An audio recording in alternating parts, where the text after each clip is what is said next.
So 2014 was a big year for me. Do you ever have that? Just like a big year, like a banner year? For me, it went like this. October 3, I lost my second pregnancy. And then October 8, my dad died of cancer. And then October 25, my husband Aaron died after 3 years with stage 4 glioblastoma, which is just a fancy word for brain cancer. So what fun! People have to invite me out all the time. Packed social life. Usually when I talk about this period of my life, the reaction is essential. I can't imagine. I can't. But I think you can. I think you can. And I think you should. Because someday it's going to happen to you. Maybe not just the specific losses in a specific order of that speed. But like I said, I'm very fond and the research that I have seen will stun you. Everyone you love has a 100% chance of dying. And that's why we came to TAT. So since all of this loss happened, I've made it a career to talk about this death and loss. Not just my own, because it's pretty easy to recount. But the losses and tragedies that other people have experienced, it's a shame, I have to say. It's a small shame, and I wish I made more money, but I've written some uplifting books, host a very uplifting podcast. I started a little nonprofit. I'm just trying to do what I can do to make more people comfortable with the uncomfortable. And grief is so uncomfortable. It's so uncomfortable, especially if it's someone else's grief. So part of that work is this group that I started with my friend Mo, who is also a widow. We call it a Hot Young Windows Club. And it's real. We have membership cards and t-shirts. And when your person dies, your husband, your wife, girlfriend, boyfriend, literally don't have if you are married. Your friends and your family are going to look around through friends of friends, of friends of friends of friends, until they find someone who's gone through something similar. And then they push you towards each other. So you can talk among yourselves and not get your sad on the other people. So that's what we do. It's just a series of small groups where men, women, gay, straight, married, partner can talk about their dead person and say the things that the other people have their lives aren't ready or willing to hear yet. Huge range of conversation. Like my husband died 2 weeks ago, I can't stop thinking about sex. That is normal. Yeah. What if it's one of the property brothers?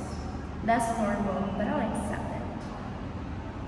Things like, look, when I'm out of the public, I can see old people holding hands, couple who have clearly been together for decades. And then I look at them and I imagine all the things they've been through together. The good things, the bad things, the arguments they've had over who should take out of the trash. I just find my heart filled with rage. And that's the example is personal to me. Most of the conversation that we have in the group we'll all just stay among ourselves. But there are things that we talk about. The rest of the world. The rest of that is grieved. Adjacent, but not yet grief-stricken. Could really benefit from hearing. And if you can tell, I'm only interested in capable and insufficient studies. So what did I was go to the Young Hot Window Club and say, hello friends, remember when your person died? They did. Do you remember all the things people said to you? Oh yeah. Which one did you hate the most?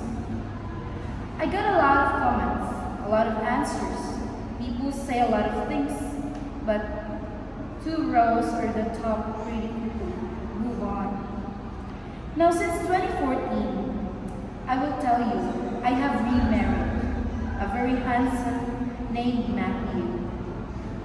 We have 4 children in our blended family. We live in the suburbs of Minneapolis, Minnesota, USA. We have a rescue dog.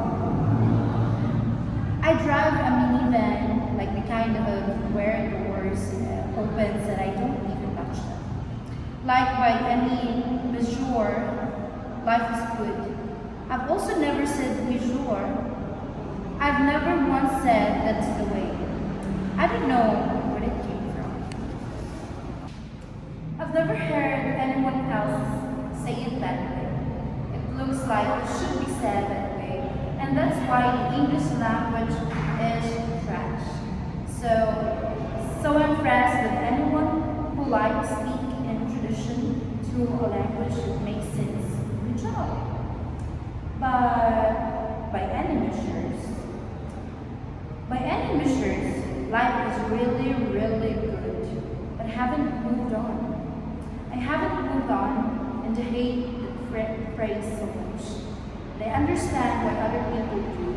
Because what it says is that Aaron's life and death and love are just moments that I can leave behind. And that I probably should. And when I talk about Aaron, I slip so easily into the present tense, and I've always thought that I've made me weird. And then I noticed that everybody does it. And it's not because we are in denial, or because we're forgetful. It's because the people we love, who we've lost, are still present of us. So when I say, oh, Aaron is, it's because Aaron still is. And it's not the way that he was before, which was much better. And it's not the way that crunchy people like to tell that that he would be. It's just that he's inedible, and so he's present for me. Here, he's present for me is the work that I do, and the child that we had together, and the 3 older children I'm raising, who never meet him, so share none of his DNA, but who are only in my life because I had Aaron, and because I lost Aaron, is present in my marriage to Matthew, because Aaron's life and love and death made me the person that Matthew wanted to marry. So I've not moved on from Aaron. I've moved on forward with him. We spread Aaron's ashes in his favorite river in Minnesota. And when the bag was empty, because when you cremated, you fit into a plastic bag. When we're still ashes stuck into my fingers, and I could have put into my hands in the water and rinsed them. But instead, I licked my hands and peed. Because I was so afraid of losing more than I had already lost. And I was so desperate to make sure that he would always be part of me. But of course, he wouldn't. Because when you watch your person fill himself with poison for 3 years, just so he can stay alive a little bit longer with you, that stays with you. When you watch him fade from the healthy person who was the night you meant nothing, that stays with you. When you watch your son, who isn't even 2 years old yet, walk up to his father's bed, and on the last day of his life, like he knows, like, what's something in a few hours, and say, I love you, all done, bye-bye. That stays with you. Just like when you fall in love, finally, like really fall in love with someone who gets you and sees you, even see, oh my God, I've been so wrong this entire time. Love is not a concept of a reality show. It's so quiet. It's this invisible thread of calm and connects two of us even when everything is chaos.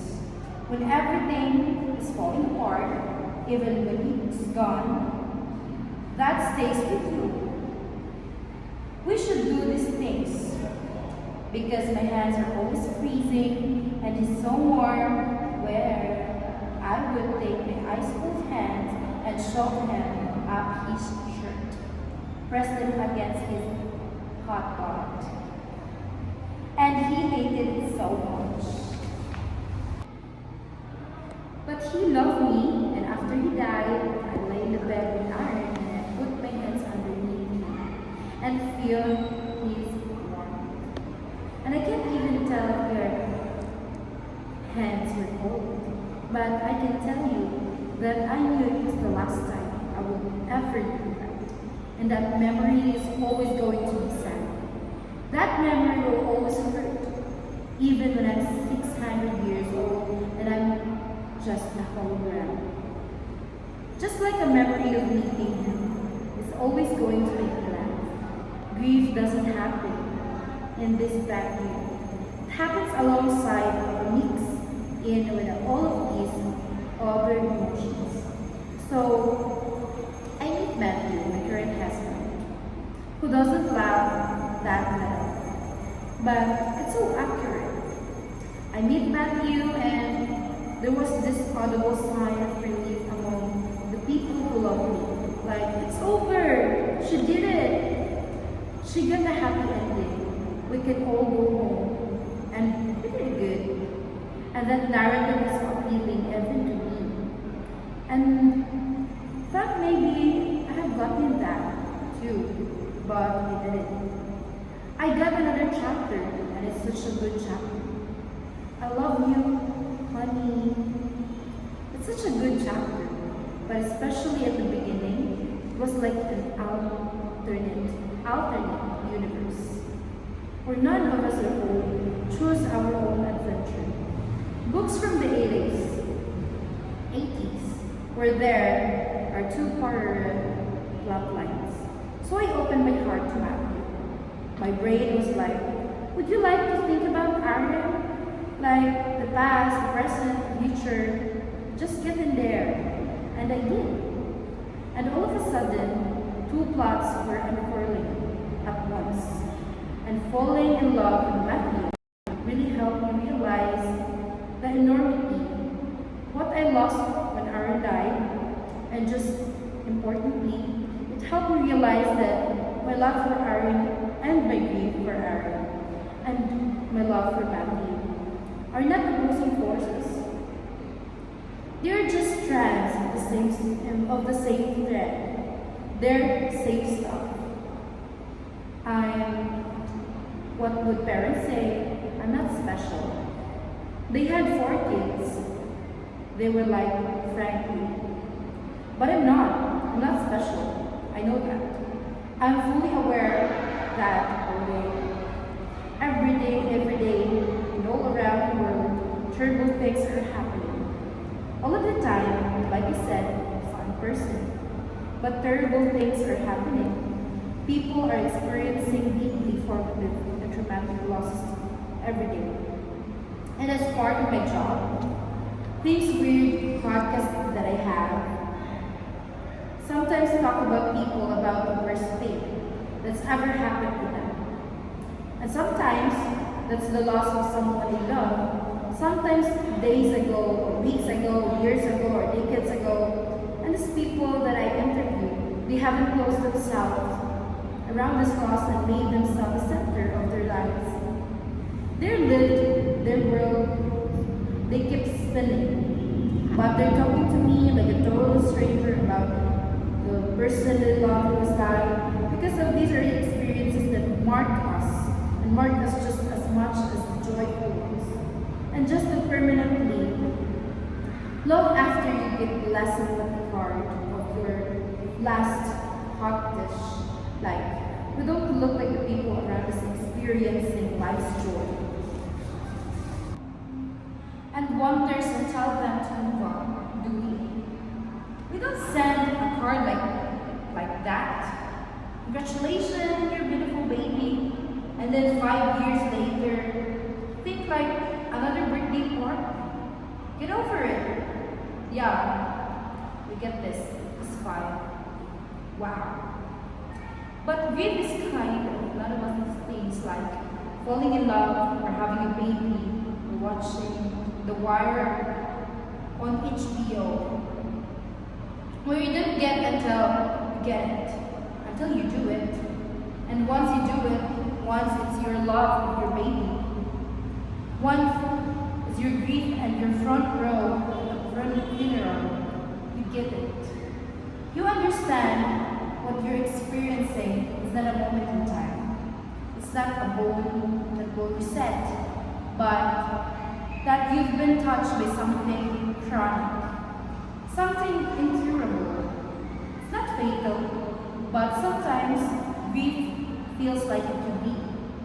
And if we can prevent it, it's one another. What can we do? What can we do other than try to remind one another that some things can fix, and not all around us are meant to heal. We need each other to remember, to help each other remember that grief is a multitasking emotion, that you can and will stand and happy. You will be grieving and able to love the same year after week, same breath. We need to remember that the grieving person is going to laugh again and smile again. If they're lucky, they'll even find love again. But yes, absolutely, they're going to move forward. But that doesn't mean that they moved on. Thank you.